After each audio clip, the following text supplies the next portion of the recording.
آج نہیں تو کل میری سانس کا رشتہ ٹوٹ جائے گا، میں مر جاؤں گا، تو بتا تو میرا کیا ساتھ دے گا؟ وہ بھائی کہتا ہے کہ میں تیری تجہیز و تکفین کی تیاری کروں گا، اور پھر اس کے بعد قبر تک جاؤں گا، تجھ کو دفن کر کے واپس آ جاؤں گا، اور اس کے بعد تیرے لیے دعائے خیر کروں گا۔ دوسرے بھائی کو بلا کر کے پوچھتا ہے کہ میری یہ حالت ہے، میں مر جاؤں گا، اس کے بعد میں تم میرا کیا ساتھ دے گا؟ تو وہ کہتا ہے کہ میں صرف تیرے ساتھ قبرستان تک جاؤں گا، واپس آؤں گا، اور پھر میں دوسروں کے ہاتھ میں چلا جاؤں گا۔ تیسرے بھائی کو بلا کر کے پوچھتا ہے کہ میری یہ کنڈیشن ہے، اس کے بعد تم میرا کیا ساتھ دے گا؟ تو وہ تیسرا بھائی کہتا ہے کہ میں دنیا میں بھی تیرے ساتھ میں رہوں گا، جب تجھ کو گاڑ دیا جائے گا تو میں وہاں قبر میں تیرے ساتھ رکوں گا، اور اس کے بعد تیرے سوال و جواب میں تیری مدد کروں گا، تیرا ساتھ دوں گا، میدان محشر میں میزان عدل کے وقت میں ترازو کے پلڑے کو جھکاؤں گا، تیرے نیک اعمال کے وزن کو زیادہ کروں گا۔ اور پھر حضور نے ان تینوں بھائیوں کی مثال اس طرح دی کہ جو پہلا بھائی تھا جو تجہیز و تکفین تدفین کر لینے کے بعد دعائے خیر کرے گا، تو حضور اکرم صلی اللہ علیہ وسلم نے فرمایا کہ یہ بھائی حقیقی بھائی ہے، حقیقی بھائی ہے، بس اتنا ہی کام کر سکتا ہے وہ۔ دوسرے نمبر کا جو بھائی ہے تو وہ کیا کرے گا؟ بعض جگہ، بعض ملکوں میں یا زمانے جاہلیت میں، اسلام آنے سے پہلے بعض ملکوں میں بعض جگہوں پر یہ رواج عام تھا کہ جب کسی شخص کا انتقال ہو جاتا تھا تو اس کے مال و دولت کو اس کے ساتھ میں لے کے جاتے تھے، اور تجہیز و تکفین جیسے تجہیز و تکفین کرتے ہیں، اس کے بعد لوگ لوٹ آتے ہیں تو اس کے مال کو بھی لے کے جاتے تھے اور مال کو واپس لے آتے تھے۔ تو حضور نے مثال بیان کی کہ دوسرا بھائی جو ہے وہ کیا ہے؟ یہ مال ہے، قبر تک تو جائے گا، وہاں کوئی ساتھ نہیں دے گا، لوگ لے کے جائیں گے، واپس لا کر کے اس کو اس کی جگہ پہ رکھ دیں گے، اور پھر یہ دوسروں کے ہاتھ چلا جائے گا، جو اس کے حقدار ہوں گے وہ لے لیں گے۔ تیسرا بھائی جو ہے تو حضور اکرم صلی اللہ علیہ وسلم نے فرمایا کہ یہ تیسرا جو بھائی ہے وہ نیک اعمال ہے، نیک اعمال ہیں، جو ہر جگہ اس کا ساتھ دیں گا، قبر میں بھی اس کا ساتھ دے گا، موت کے وقت بھی اس کا ساتھ دے گا، میدان محشر میں بھی اس کا ساتھ دے گا، یہاں تک کہ وہ اس کو جنت میں لے جانے تک اس کی مدد کرے گا۔ تو یہ تیسرا بھائی جو ہے وہ نیک عمل ہے۔ پھر پیغمبر علیہ السلام نے پوچھا صحابہ کرام سے کہ بتلاؤ کون سا بھائی کارآمد ہوا، کون سا بھائی کام آیا؟ بتاؤ نا۔ نیک اعمال۔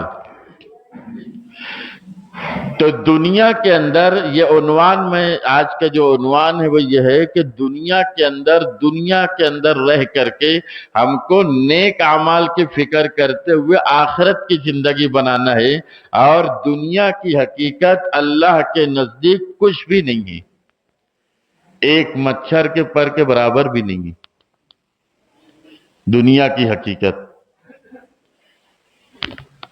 بس جیسے یہ دنیا ہے سرسبز شاداب نظر آ رہی ہے دنیا کی حد تک، کوئی ایسا شخص نہیں ہے جو ہمیشہ دنیا میں رہا ہو۔